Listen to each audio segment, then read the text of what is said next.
멜 깁슨이 주연을 맡은 영화 We Were Soldiers라는 영화가 있습니다. 그런 영화에 이런 명대사가 있습니다. 이제 베트남전에 투입하려고 하는 군인들을 앞에 놓고 해럴드 무어 중령이 이렇게 연설을 합니다. 여러분 모두를 무사히 귀환시키겠다는 약속은 할 수 없다. 그러나 여러분과 전능한 하나님 앞에 이것만은 맹세한다.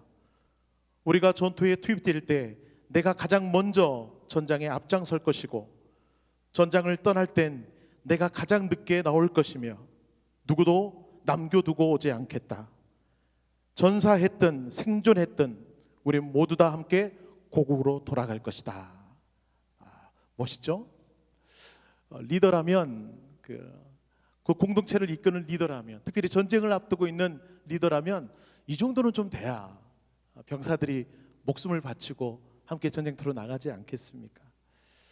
그런데 여러분, 오늘 우리가 읽은 이 전쟁, 여기 나오는 스토리를 보면, 특히 이 전쟁에 나오는 두 리더들을 바라보면 무슨 개그 프로를 보는 것 같아요. 정말 말도 안 하는 전쟁들이 펼쳐지는 것이 바로 오늘 본문의 내용입니다. 그 주인공들이 누구죠? 북이스라엘의 아합 왕과 남유다의 여호사밧입니다. 그들이 연합군을 형성했어요. 연합군을 형성해서 아람과의 전쟁을 치르는데 그 모습이 너무 웃겨요. 그래서 오늘 이 두 사람의 전쟁 치르는 모습을 통해서 여러분과 함께 좀 은혜를 나누었으면 좋겠습니다. 자, 먼저 우리가 한번 살펴볼 것은 북이스라엘의 아합 왕입니다. 그의 전쟁 치르는 모습을 볼까요? 아합 왕은 지난주에도 우리 조광희 목사님을 통해서 주시는 말씀을 보듯이 참으로 못된 왕입니다. 못돼도 그렇게 못된 왕이 없었어요. 하나님의 뜻대로 행하지 않은 대표적인 왕을 꼽으라면 이 아합 왕이 단연히 1등일 것 같아요. 그렇게 못된 왕이었습니다. 자, 이 아람 왕이 전쟁을 결심하게 됐습니다. 그런데 하나님께서는 그에게 이 전쟁을 하지 말라고 말씀하셨어요. 그래서 선지자 미가야를 통해서 오늘 본문 22장 17절에 보면 여호와의 말씀을, 여호와의 마음을 그에게 보여주고 있습니다. 자, 미가야를 통해서 이런 말씀을 주시죠. 그가 이르되 내가 보니 온 이스라엘이 목자 없는 양같이 산에 흩어졌는데 여호와의 말씀이 이 무리에게 주인이 없으니 각각 평안히 자기 집으로 돌아갈 것이냐 하였다 말하는 거예요. 이게 무슨 말이죠? 주인이 없는 양같이 돼버렸다. 이스라엘 백성들이 그렇게 될 거라는 거예요. 여기서 주인은, 여기서 목자는 아합 왕을 뜻합니다. 아합 왕, 너 전쟁 나가면 넌 죽을 거야. 그리고 너희 백성들은 목자 없는 양같이 흩어질 거야 라고 말을 하는 거예요. 하나님께서는 너 전쟁 나가면 죽는다 라고 지금 그 전쟁을 반대하시면서 말씀하십니다. 그런데 여러분, 아합 왕은 어떻습니까? 하나님의 말씀을 정말 정직하게 무시해버려요. 왜 그럴까? 왜 이처럼 하나님의 그 지엄하신 말씀을 무시하면서까지 전쟁을 무리하게 하려고 하는가? 그 마음속에 교만이 이미 들어와 있기 때문입니다. 우리 지난주에도 말씀을 통해서 배웠죠. 아합이 사실은 이 전쟁에 앞서서 두 번의 전쟁을 치렀습니다. 그런데 그 전쟁을 다 이겼나요? 졌나요? 이겼습니다. 두 번 다 전쟁을 이겼어요. 아람과의 전쟁에서 두 번의 승리한 경험이 있기 때문에 지금 그 마음속에는 내가 이 전쟁 무조건 이긴다라는 자신감이 싹트기 시작했어요. 여호와 하나님께서는 하지 말라는 전쟁인데도 불구하고 이길 것 같아요. 승리할 것 같아요. 그 마음속에 교만이 싹텄습니다. 그도 그럴 것이 지금 연합군을 형성했단 말이죠. 나 혼자 싸워도 이겼는데 이제 남유다와 연합해서 싸우면 이건 당연히 이긴다. 불을 보듯 뻔하다. 그런 자신감이, 그런 교만이 그에게 꽉 찼었다라는 것입니다. 자, 그런데 여러분, 그럼에도 불구하고 전쟁을 나가는 그의 모습을 보십시오. 그럼에도 불구하고 여호와 하나님의 말씀이 무섭기는 무서웠나 봐요. 그럼 전쟁을 멈춰야죠. 전쟁을 하면서도 그 마음속에 두려운 마음이 있었어요. 자, 그래서 우리 30절 한번 읽어볼까요? 30절. 그가 어떻게 전쟁을 치르는가? 나를 따르라! 그렇게 전쟁을 치렀는가? 아니면 또 어떻게 전쟁을 치렀는가? 자, 30절 같이 한번 읽어보겠습니다. 시작. 이스라엘 왕이 여호수아에게 이르되 나는 변장하고 당신은 왕복을 입으소서 하고 이스라엘 왕이 변장하고 전쟁터로 들어가니라. 전쟁을 치르면서도 하나님이 너 죽을 거야 하는 그 말이, 그 말씀이 두려웠어요. 그래서 그는 지금 왕복을 벗고 일반 군인들처럼 변장을 하고 전쟁을 나갑니다. 혹시 죽을까 봐. 여러분, 나를 따르라 그러면서 막 앞장을 서야 왕이 좀 리더십을 발휘하고 그 백성들이 좀 힘있게 전쟁터에 나가지 않겠습니까?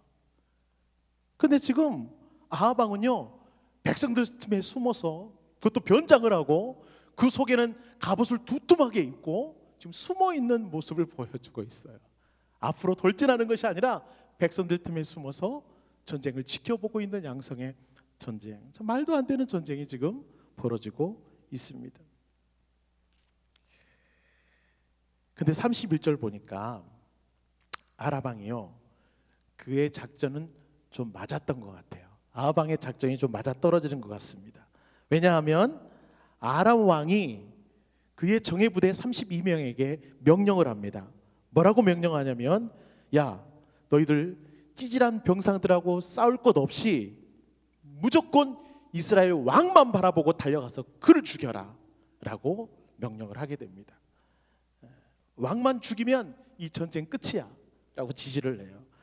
정말 그 명령을 들은 이 32명은 왕만 찾아서 돌진하고 있는 상황. 그래서 누구를 쫓아갔다고 성경은 나오죠? 왕복을 입고 있는 남유다의 여호사밧을 보고 막 32명의 정예부대가 막 쫓아가는 거예요. 그 모습을 누가 숨어서 지켜보고 있었을까요? 아합 왕이. 네, 아합 왕이 숨어서 지켜보면서 어휴, 살았다, 그렇게 아마 한숨을 쳤을 거예요. 근데 여러분, 하나님의 역사는, 특별히 하나님의 말씀은 분명하게 이루어진다라는 것을 우리는 알 수가 있어요. 자, 어떻게 해요? 34절 볼까요?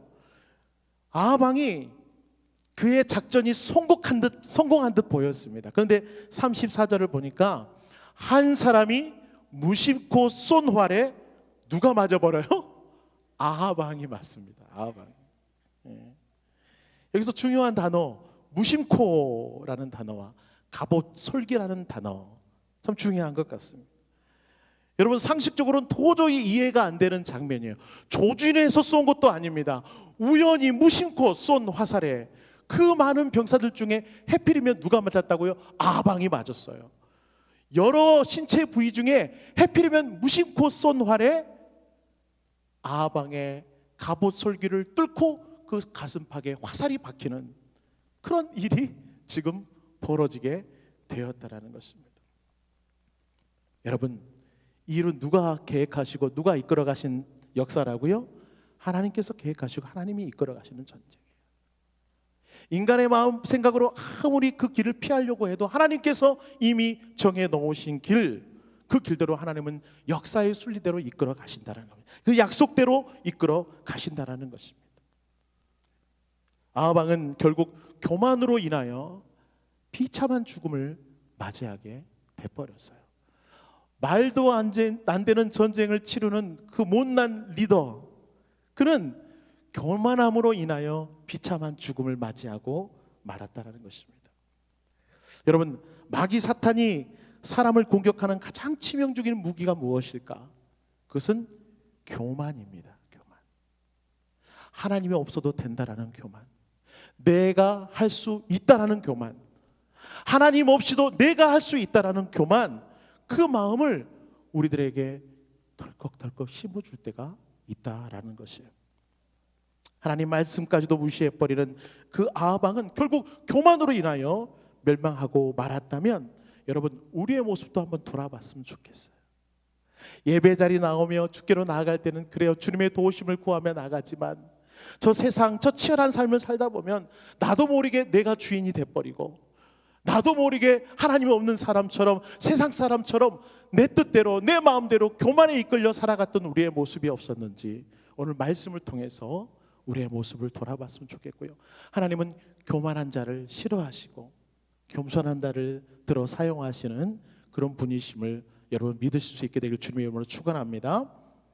자, 그렇다면 우리 두 번째 왕의 모습을 한번 살펴볼까요? 그 왕은 누구냐면 남유다의 여호사밧 왕입니다. 저는 어찌 보면 이 사람에게 더 초점을 맞추고 싶어요. 남유다의 여호사밧 왕은 어떠했는가? 여호사밧은 하나님 앞에 신실하게 반응했던 왕이었습니다. 그의 아버지 아사가 다스리던 때에 아세라 목상 여러 산당들을 지어놨는데 이 여호사밧은 그 산당들과 아세라 목상들을 깨끗하게 치워버리고 모세의 율법을 기준으로 사법제도를 정비한 왕이 바로 여호사밧 왕이었습니다. 그가 아합 왕과 사돈만 맺지 않았다면, 아합 왕과 사돈을 맺는 바람에 지금 연합군을 형성해서 전쟁에 나가는 지경에 놓이게 되었어요. 그가 했던 좋은 일도 많았지만 특별히 그가 했던 안 좋은 일을 하나 꼽으라면 바로 이 아합과의 연합이었습니다. 하나님을 모른다 부인하고 자기 마음대로 교만해서 전쟁을 일으킨 그 전쟁에 동참했던 이 모습, 참 이게 여호사밧의 참 안타까운 모습인데, 그럼에도 불구하고 그는 하나님을 늘 구하며 하나님께 시선을 고정했던 왕이 여호사밧 왕이었습니다. 자, 전쟁을 준비하면서 여호사밧의 마음에 자꾸 그런 마음이 드는 거예요. 정말 이것이 하나님이 원하시는 전쟁인가 아닌가. 그래서 아합 왕에게 부탁을 합니다. 이 땅에 있는 선지자들을 좀 불러서 과연 이 전쟁이 하나님의 뜻에 맞는 전쟁인지 아닌지 한번 살펴봅시다. 그래서 아합 왕이 400명의 선지자들을 불러 모아옵니다. 하나님의 뜻을 알기 위해서죠. 근데 어떻습니까? 이미 400명의 선지자들은 하나님의 뜻에는 관심이 없습니다. 눈에 보이는 아합 왕, 그 마음에 들기에 급급했던 400명의 선지자들은 모두가 하나같이 말하는 거예요. 예, 이 전쟁 분명히 승리할 것입니다. 네, 하나님이 이 전쟁 승리하도록 만들어 주실 것입니다라고 아합과 여호사밧에게 말하는 거예요. 그들은 하나님의 뜻에는 관심이 없고 아합 왕에게만 관심이 있던 가짜 선지자들이었습니다. 자, 400명의 말을 들었습니다. 그럼에도 불구하고 이 여호사밧은 그들 말에도 불안한 거예요. 마음에 안정이 없는 거예요. 그래서 누구를 또 다른 선지자 없습니까? 아합 왕에게 부탁을 하게 되고 아합 왕은 싫지만 미가야를 부르게 됩니다. 왜 미가야가 싫으냐면 맨날 맞는 말만 하니까, 왕의 눈치도 보지 않고 늘 하나님의 뜻을 분명하게 전하니까 미가야가 싫은 거예요. 그럼에도 불구하고 선지자를 자꾸 찾으니까 미가야를 불러옵니다. 근데 미가야는 어떻게 예언을 해요? 이 전쟁 하나님의 뜻이 아닙니다. 이 전쟁 치르면 아합 왕 당신은 죽습니다까지 예언을 하게 돼요. 여호사밧 왕이 마음에 불편한 거 있죠. 그런데도 어떡하겠어? 사돈을 맺었는데 어쩔 수 없이 전쟁을 치르게 됩니다. 자, 그렇게 전쟁이 이제 시작됐어요. 그런데 아람 군대 32명이 여호사밧만 쫓아오는 거예요. 왜요? 이스라엘 왕인 줄 알고 왕복을 입고 있으니까 여호사밧만 쫓아오는 겁니다. 그때 여호사밧이 소리를 질러요. 야, 제발 나 좀 쫓아오지 마. 야, 너 왜 이래? 자꾸 나만 쫓아와. 라고 소리를 질렀을까요? 그렇게 소리는 지르지 않았을 것 같아요. 자, 성경에 보면 그가 소리를 질렀다라고 써 있어요. 그런데 여기서 소리를 질렀다고 하는 것은 동사 자크라는 뜻이 있어요. 자크. 이 뜻이 뭐냐면 그냥 쫓아오지 마. 나 이스라엘 왕 아니야. 그렇게 소리 질렀던 것이 아니라 여호와께 도움을 청하며 부르짖은 바로 뜻이 있는 거예요. 그가 소리를 질렀다라고 하는 것은 여호와 하나님께 도움을 요청하며 주께로 나아갔다, 부르짖었다라는 표현. 즉 주 앞에 기도하는 모습으로 외치는 기도를 주 앞에 드리면서 나아갔다는 것입니다. 자, 그것을 한번 볼까요? 역대하 18장 31절에 보면 똑같은 장면을 지금 이렇게 표현하고 있습니다. 여호사밧이 소리를 지르매 여호와께서 그를 도우시며 하나님이 그들을 감동시키사 그를 떠나게 하신지라 라고 표현하고 있습니다. 여호사밧이 막 여호와 하나님께 소리를 지르자 하나님께서 32명의 마음을 돌려서 쫓아오던 걸음을 멈추게 하셨다라고 말하고 있어요. 그걸 누가 하셨다고요? 여호와 하나님이 하셨다라는 거예요.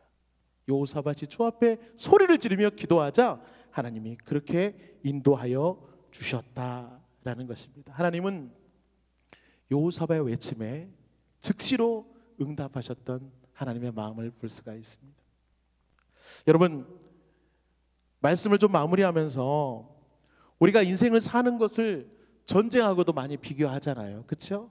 사는 것이 전쟁이야. 하루하루 사는 것이 너무나 치열한 전쟁 같아. 우리가 보통 그렇게 표현하잖아요. 예, 그 말 그렇습니다. 이 땅에 발을 딛고 사는 것 전쟁 치르는 것 같아요.